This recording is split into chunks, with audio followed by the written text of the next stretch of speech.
சுதந்திர இயக்கம். முத்துராமலிங்க தேவர் இந்திய சுதந்திர போராட்டத்தின் போது இந்திய தேசிய காங்கிரசின் தீவிர ஆதரவாளராக இருந்தார்.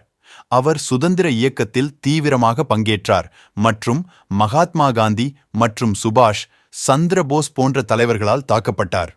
சுதந்திரத்திற்கு பிந்தைய அரசியல். இந்தியா சுதந்திரம் பெற்ற பிறகு தேவர் பிராந்திய அரசியலில் ஈடுபட்டார் மற்றும் தமிழ்நாட்டில் தேவர் சமூகம் மற்றும் பிற விளிம்பு நிலை குழுக்கள் எதிர்கொள்ளும் பிரச்சினைகளை தீர்ப்பதில் கவனம் செலுத்தினார். 1920ஆம் ஆண்டு குற்றவியல் பழங்குடியினர் சட்டம் தேவர்கள் உட்பட சில சமூகங்களை குற்றப் பழங்குடியினர் என்று முத்திரை குத்துவதற்கு அவர் ஒரு வலுவான எதிர்ப்பாளராக இருந்தார். அவரது முயற்சிகள் 1949இல் இந்த சட்டத்தை ஒழிக்க உதவியது.